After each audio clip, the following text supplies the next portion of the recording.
اعوذ باللہ من الشیطان الرجیم، بسم اللہ الرحمن الرحیم۔ میری محترم ماؤں اور پیاری بہنوں، السلام علیکم۔ آج ہم انشاءاللہ اپنا اگلا سبق پڑھیں گے جو کہ ہے سورہ نساء کی آیت نمبر 78۔ یہ 78 انشاءاللہ اس کی تلاوت کریں گے۔ اس سے پہلے شروع کرنے سے پہلے بیل کے آئیکن کو کلک کریں اور چینل کو سبسکرائب کریں تاکہ اگلی ویڈیو آپ کو آسانی سے ملتی رہیں۔ تو شروع کرتے ہیں سبق۔ اعوذ باللہ من الشیطان الرجیم، بسم اللہ الرحمن الرحیم۔ اینا، جہاں کہیں، یعنی اینا کے ویسے ریئل میننگ ہے کہاں، تو اینا جہاں کہیں، ما جو، تکونو تم ہو، یدرککم الموت، یدرک پہنچے گی تم کو، آ لگے گی تم کو، تم کو، یدرک آ پہنچے گی یا آ لگے گی تم کو یا آ پکڑے گی تم کو، کم الموت موت،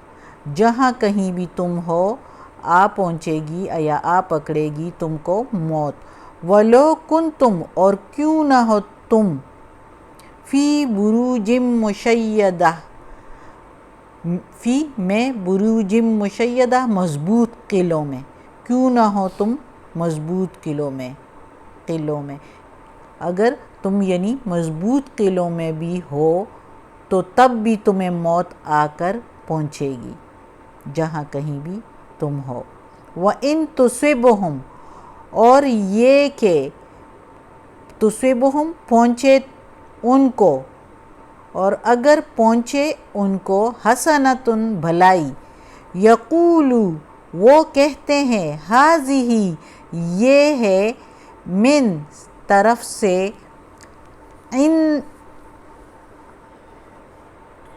عند اللہ اللہ کی طرف سے ہیں، تو وہ کہتے ہیں یہ اللہ کی طرف سے ہیں،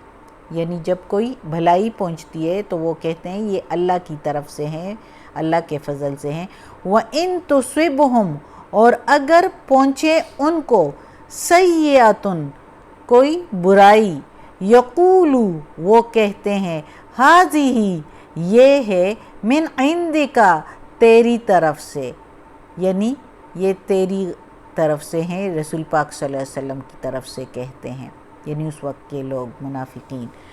قل کہہ دو میرے پیارے نبی، اللہ تعالیٰ کہتا ہے اپنے رسول سے، محمد صلی اللہ علیہ وآلہ وسلم سے، کہہ دو میرے پیارے نبی، کل سب کچھ، ہر کچھ، من طرف سے،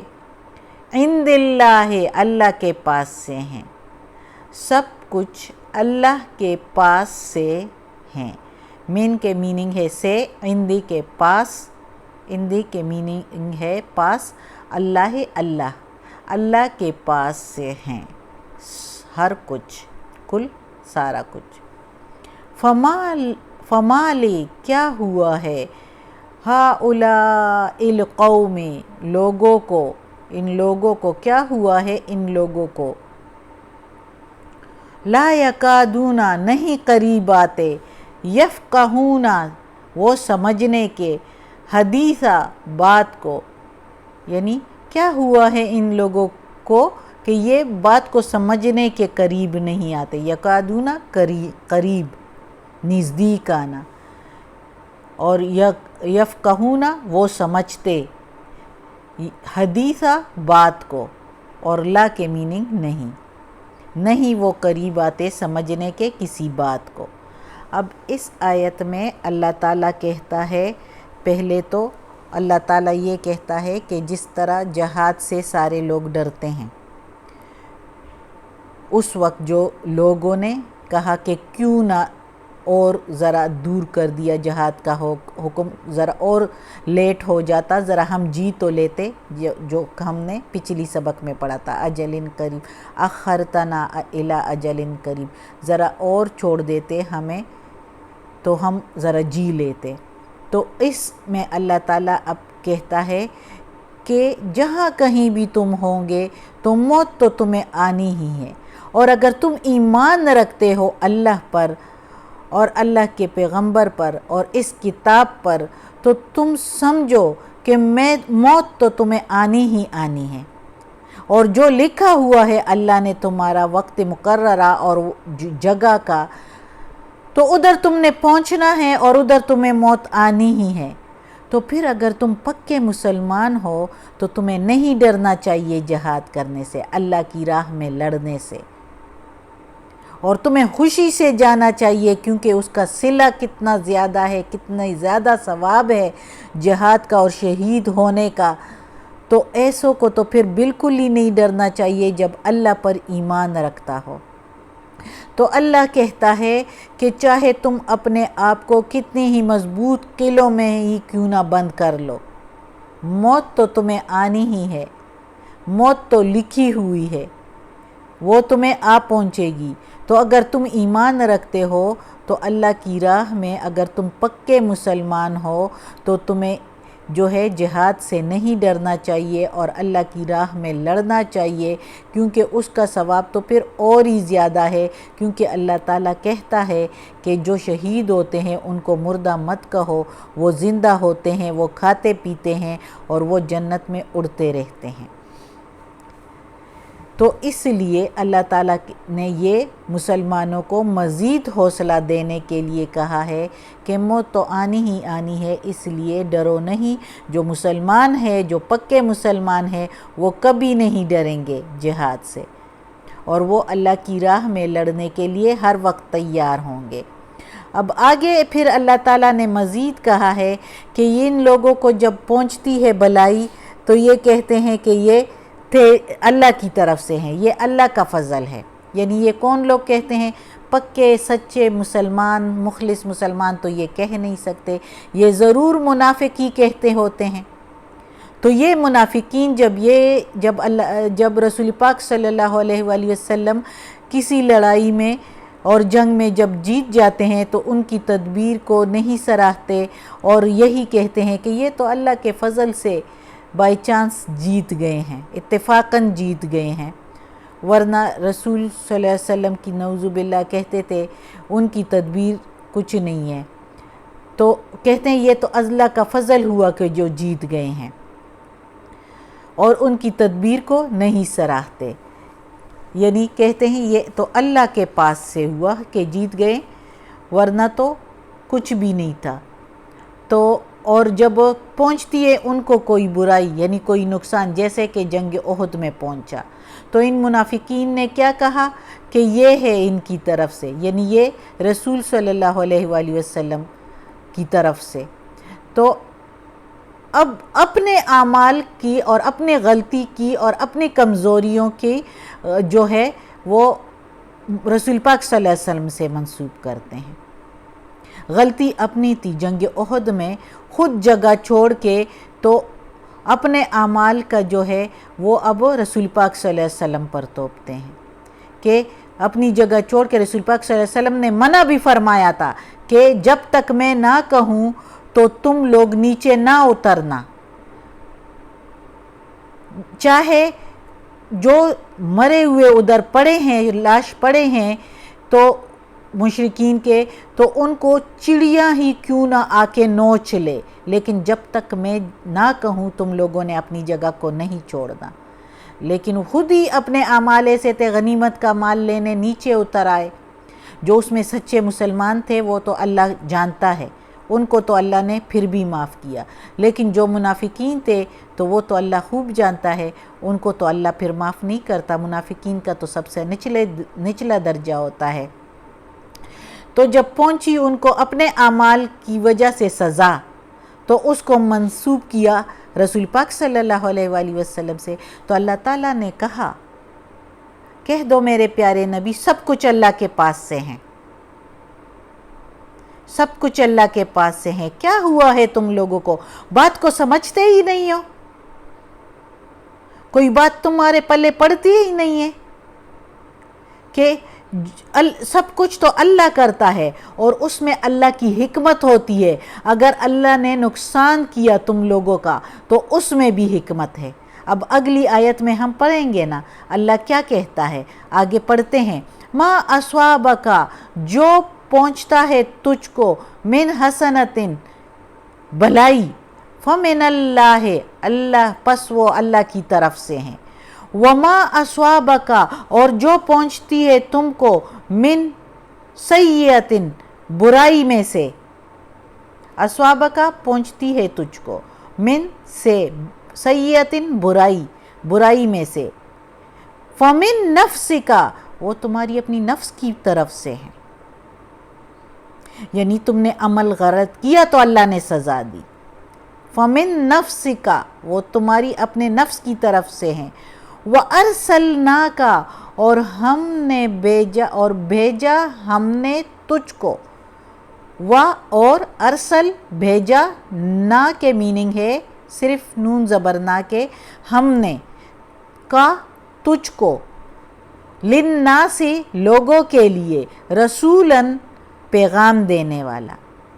اور بھیجا ہم نے تجھ کو لوگوں کے لیے پیغام دینے والا، وَكَفَى اور کافی ہے، باللہ اللہ، شہیداً گواہ۔ واہ زبردست، آخر میں اللہ تعالیٰ کہتا ہے کہ اس سب کچھ کے بعد اور اللہ کافی ہے گواہ، بے شک اللہ کافی ہے، اللہ سب کچھ دیکھتا ہے، سب کچھ دیکھنے والا، سب کچھ اللہ کے سامنے ہوا، جنگ بدر بھی اور جنگ احد بھی، اور جو فضل تھا اللہ کا وہ بھی، اور جو اللہ کی طرف سے تدبیر تھی رسول پاک صلی اللہ علیہ وسلم کی وہ بھی، اور جو جنگ احد میں بھی جو تدبیر تھی رسول پاک صلی اللہ علیہ وسلم کی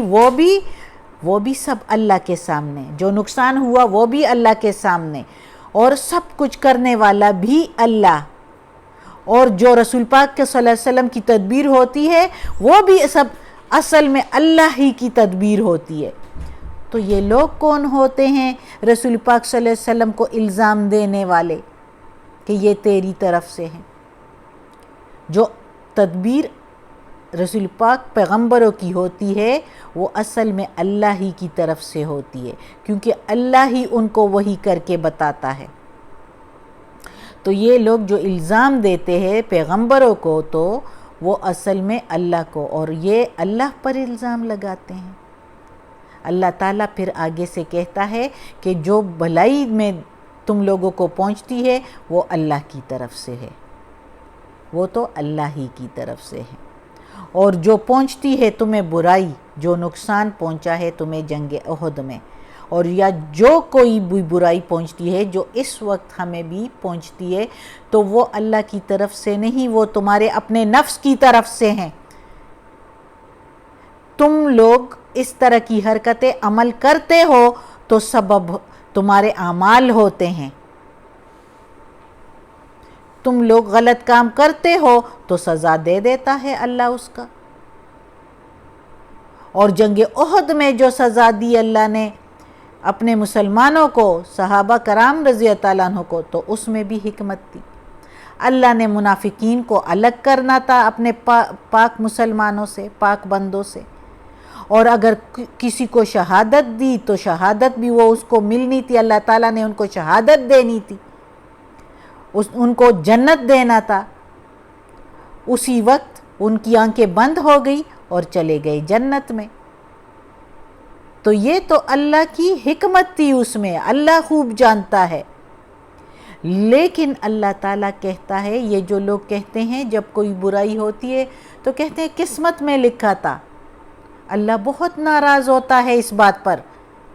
جب کوئی کہتا ہے برائی ان کو پہنچتی ہے تو کہتا ہے یہ قسمت میں لکھا تھا، اللہ ناراض ہوتا ہے، اللہ ہمیں بچائے اس بات سے، یہ قسمت میں لکھا نہیں تھا، یہ اپنے اعمال کی سزا تھی، اور جس کو سزا اس دنیا میں ملے تو وہ بھی خوش نصیب ہوتے ہیں۔ یہ بھی نہ کہو کہ یہ برا آدمی تھا تو اس کو یہ سزا مل گئی۔ اللہ اپنے پاک بندوں کو، اپنے اچھے بندوں کو، نیک بندوں کو جو ہے سزا اس دنیا میں دے دیتا ہے تاکہ وہ پاک اور صاف ہو کے میرے پاس آئے، ان کے ساتھ کوئی گناہ نہ ہو، اور میں اس کو ڈائریکٹ جنت میں داخل کر دوں۔ اور اپنے جو اللہ کے جو پاک بندے ہوتے ہیں، وہ نیک اور صالح بندے ہوتے ہیں، تو انہی کو اس دنیا میں سزا دے دیتے ہیں تاکہ وہ پاک اور صاف ہو جائیں۔ اور جو لوگ برے ہوتے ہیں تو ان کو اللہ نے ڈیل دی ہوتی ہے۔ اللہ تعالیٰ کہتا ہے کہ کرتے رہیں عیش عشرت اس دنیا میں، اور جب میرے پاس آ جائیں تو ان کے پاس کوئی نیکی بھی نہ ہو، چونکہ یہ ہے ہی برے، یہ میرے راستے پر آتے ہی نہیں ہیں، میری فرما برداری کرتے ہی نہیں ہیں، تو جب یہ آ جائیں تو ان کے پاس کوئی نیکی بھی نہ ہو، تاکہ ان کو کوئی بات ہی نہ ملے کہ ہم نے تو یہ نیکی کی تھی تو ہمیں جنت میں داخل کیا جائے۔ تو اللہ تعالیٰ کہتا ہے کہ یہ میرے پاس جب آئیں تو ان کے نیکی کے سارے صلے ان کو دنیا ہی میں مل جائے، اور جب میرے پاس آئیں تو ان کے پاس کوئی نیکی نہ ہو اور میں ان کو ڈائریکٹ دوزخ میں ڈالوں۔ استغفر اللہ، اللہ ہمیں معاف کرے،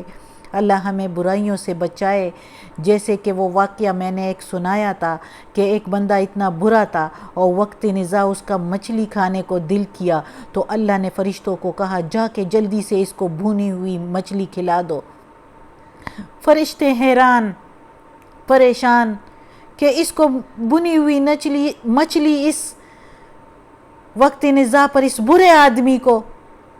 اللہ تعالیٰ فرشتوں نے تو اللہ تعالیٰ کا حکم قبول کیا اور اسی وقت گئے اور ان کو فرشتوں نے حکم کی تعمیل کی اور اس بندے کو مچھلی کھلائی اور وہ مر گیا۔ تو لیکن اللہ تعالیٰ سے پوچھا کہ یہ کیا ماجرا ہے؟ اللہ تعالیٰ نے بتایا کہ اس لیے کہ اس نے ایک نیکی کی تھی اور میں نے کہا کہ یہ میرے پاس آئے تو میں اس نیکی کا صلہ اس کو دوں گا تو یہ تو جنت میں جائے گا پھر، کیونکہ وہ اللہ تعالیٰ تو کسی پر ایک ذرہ برابر ظلم نہیں کرتا، جو اس نے کیا اس کا صلہ ملے گا۔ تو اللہ تعالیٰ نے کہا کہ میں نے کہا کہ اس کو یہ نیکی کا صلہ دنیا ہی میں دے دوں اور پورا کر دوں، تاکہ ادھر آئے تو مجھ سے اس نیکی کا صلہ جب مانگے گا تو میں کہوں گا کہ وہ مچھلی کس نے کھلائی تھی وقت نزاع کے ٹائم تمہارا دل کیا تو، اس لیے اب جاؤ دوزخ میں، کیونکہ وہ برا انسان تھا۔ پھر آگے اللہ تعالیٰ کہتا ہے کہ میں نے رسول کو پیغام دینے والا بھیجا ہے تم لوگوں کے لیے، تم لوگ اس پر یہ الزام تراشنے والے نہیں ہو سکتے، وہ میرا پیغام دینے والا ہے اور میں کافی ہوں گواہ، سب کچھ میں دیکھتا ہوں، کسی کی کیا غلطی ہے کیا نہیں۔ تم لوگ جو ہے پیغمبر کو جو ہے الزام اس کے ساتھ منسوب کرتے ہو کہ جنگ احد میں اس لیے ناکامی ہوئی، اس لیے نقصان ہوا، پیغمبر کے ساتھ منسوب کرتے ہو، غلطیاں تم لوگوں کی اپنی ہیں، اپنے اعمال کو دیکھو، میں کافی ہوں گواہ، میں دیکھتا ہوں، سب کچھ میرے سامنے ہے۔ اللہ تعالیٰ نے کہہ دیا، زبردست۔ اللہ ہمیں اپنے نیک اور صالح لوگوں میں شامل کر دے، آمین۔ اللہ ہمیں یہ قرآن مجید کا ترجمہ مکمل کرنے کی توفیق دے، آمین۔ صدق اللہ العظیم۔ آج کا سبق ختم ہوتا ہے۔ یا اللہ، یا رب العالمین، یا مالک یوم الدین، یا غفور الرحیم، یا رحمان الرحیم، یا مالک یوم الدین، یا اللہ کل شین قدیر۔ یا اللہ ہمیں، ہمارے والدین کو، ہماری اولاد کو، ہمارے بھائی بہنوں کو، ہمارے گھر والوں کو، بھابھیوں نندوں کو، ہمارے رشتہ داروں کو، میری استانی آپی جان کو، یا اللہ ہم سارے مومن مسلمانوں کو یا اللہ جنت فردوس میں جگہ عطا فرما، دوزخ کے عذاب سے بچا، قبر کی سختی آسان فرما۔ یا اللہ ہمیں اپنے نیک اور صالح لوگوں میں شامل کر دے، اور یا اللہ ہمیں عافیت والے معاملات دے، اور یا اللہ ہمیں ہماری تکالیف، بیماریاں اور